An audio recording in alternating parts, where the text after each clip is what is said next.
여러분들이 도와주신 덕분에 제가 이 자리까지 왔고요. 대한민국 국민 여러분 덕분입니다. 고맙습니다. 사랑합니다.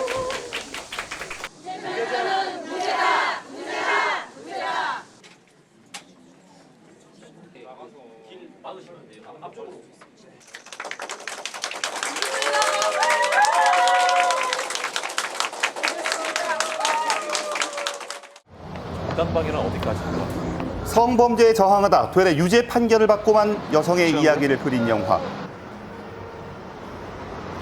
아줌마, 괜찮아요? 지난 1964년 실제 성범죄에 저항하다 상대 남성의 혀를 깨물었던 최말자 씨 사건을 모티브로 해 화제가 됐습니다. 예. 저기 유죄 판결했다는 거죠? 네. 그로부터 56년이 흐른 지금 부산에서 유사한 사건이 다시금 벌어졌습니다. 한 여성이 성범죄 위협에 저항해서 남성의 혀를 물어버린 사건이 발생한 겁니다. 예. 잘 안 나는데 인생 편이니까. 차 안에서 강제로 입맞춤을 시도한 남성을 강간치상으로 고소한 여성과 혀를 문 그녀를 중상해죄로 맞고소한 남성. 이야. 성범죄에 직면한 여성들의 저항을 둘러싼 정당방위 논란에 대해 알아봤습니다. 야, 이런 일이 요즘에도 있어요. 올해 7월입니다. 부산의 한 번화가 술에 취해 앉아있던 여성에게 접근한 한 남성. 그녀를 차에 태우고는 인적이 드문 산으로 향했습니다. 차를 정차한 남성은 만취한 여성에게 강제로 입맞춤을 시도했고 저항하던 여성이 남성의 혀를 물어 혀끝 3cm가 절단되는 사건이 벌어졌습니다. 당시 차량 블랙박스 녹음 파일도 들어보시죠. 네.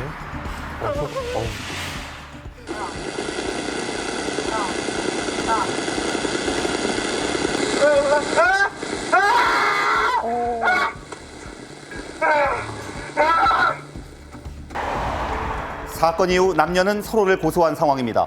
과연 둘 사이에 무슨 일이 있었는지 여성 측의 변호인을 만나봤습니다. 가해자가 만취 상태의 피해자를 인적이 드문 산으로 데려가 강간하려고 하였는데 이에 대응해서 피해자가 가해자의 혀를 캠으로 절단한 사건입니다. 사건 당시 남성이 여성을 차에 태워 데려갔다는 황령산 입구를 찾아가 봤습니다. 대체 어떤 곳일까요? 야경으로 변하고 싶네요. 아베크족이는 잘 모르겠지. 아베크족이요? 네, 그래 봐야 되겠지. 사건 현장은 평소 인적이 드물어 연인들의 미회 장소로 알려진 곳이었습니다. 뒷차 뒤에 여기가. 아, 좀 어둡네요. 그날 차 안에서 무슨 일이 있었는지 최초 수사를 담당했던 경찰서에서 사건 정황을 들을 수 있었습니다. 스님 번화가에서 차를 태워 간다는 자체가 벌써 성폭행의 의도가 있었기 때문에 그렇지 않았나 생각이 됐고 이쪽에 중상의 이 부분도 자기도 어쩔 수 없이 어떤 만취 상태. 그런 어떤 행동을 하지 않았나 그런 생각이 됐죠. 네, 지난 7월입니다. 친구들과 함께 부산으로 여행을 왔던 여성. 여행 마지막 날 과음을 하고 만취 상태로 길가에 앉아 있었습니다. 길에 앉아 있었고. 그런 그녀에게 접근한 남성이 의식이 흐릿한 여성을 부축한 채 자신의 차 안으로 데려갔던 겁니다. 처음 보는 여성이었고. 네, 혼미한 상태로 차 안에 들어선 여성. 술에 취해 있어서 사건 당시의 기억이 전혀 나지 않는다고 밝혔습니다. 네.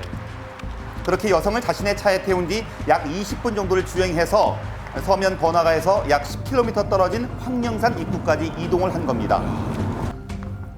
야, 이거는 명백한. 이렇게 밀폐된 차 내에서 단둘이 있게 된 남녀. 여성은 순간 자신을 추행하는 손길과 입을 맞추려는 기척을 느끼게 됐고 이대로 가다간 더 큰 성범죄를 당할 우려에 결국 남성의 혀를 무는 방식으로 저항하게 됐습니다. 이후에 그 가해자가 되려 저희 피해자를 중상해죄로 고소를 했고 그 수사 과정에서 그 가해자의 강간 시도 사실이 드러나서 사건 발생 직후 곧장 경찰서로 찾아간 남성은 여성을 중상해죄로 고소합니다. 이에 여성은 성폭행 시도가 있었다며 남성을 강간치상 혐의로 맞고소하기에 이르러 법적 분쟁이 시작된 겁니다. 예. 남성은 여성이 자발적으로 차에 탔다고 주장하고 있습니다. 아하. 그렇기 때문에 차에서 이뤄진 입맞춤은 상호 동의하에 이뤄졌다고 주장하지만 여성 측의 주장은 당시 다릅니다. 가해자의 이게 차량에 쟁점이네요. 있었던 블랙박스 음성 파일이었거든요. 피해자가 규칙적으로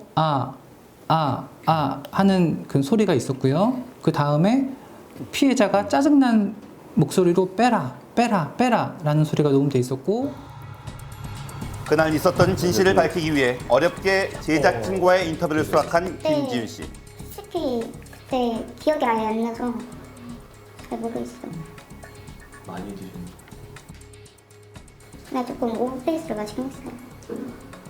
여행 마지막 날이어서 술을 마셔서 만취한 상태로 모르는 남자가 차를 태워서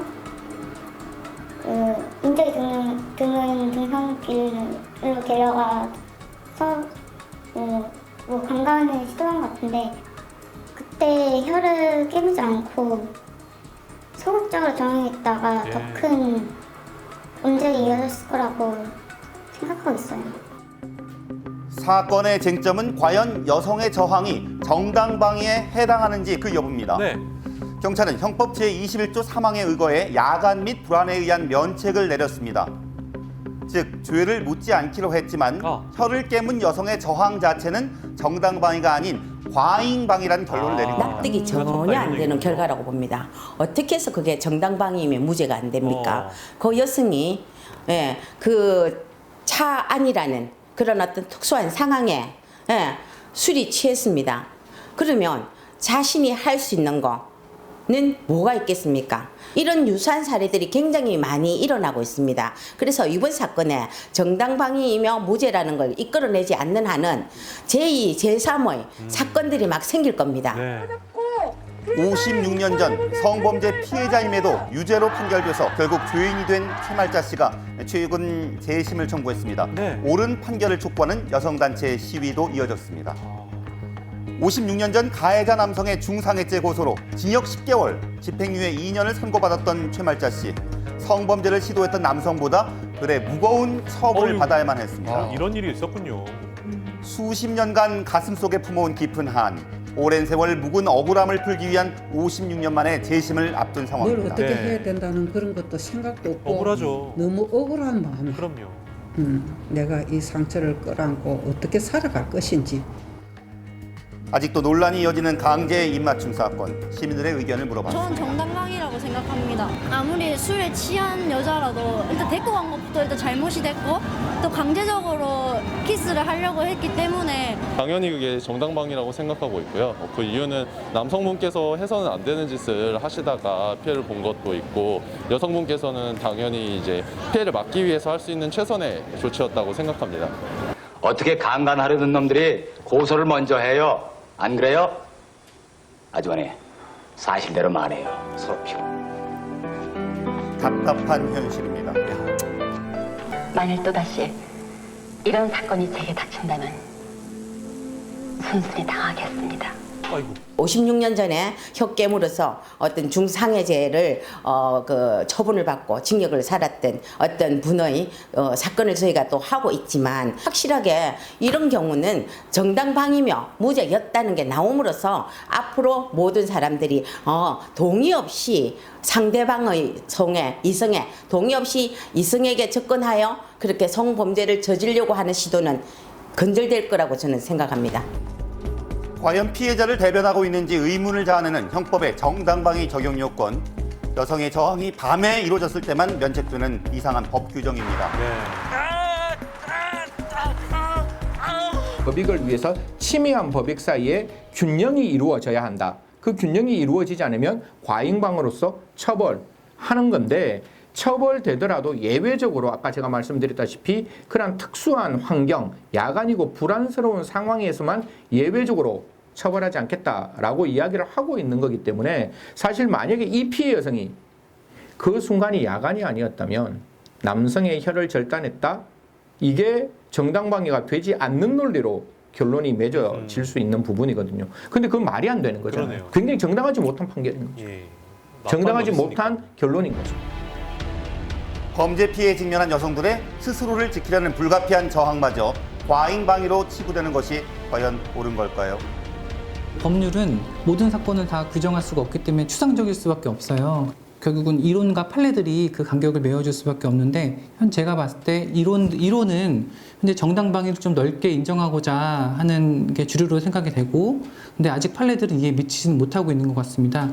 그런데 제 바람으로는 방위 의사로서 그러니까 법원에서도 방위 의사로서 방위 행위를 한 경우가 뭐 드러난다면 수사기관이나 법원에서 보다 적극적으로 좀 정당방위를 인정했으면 하는 바람을 갖고 있습니다.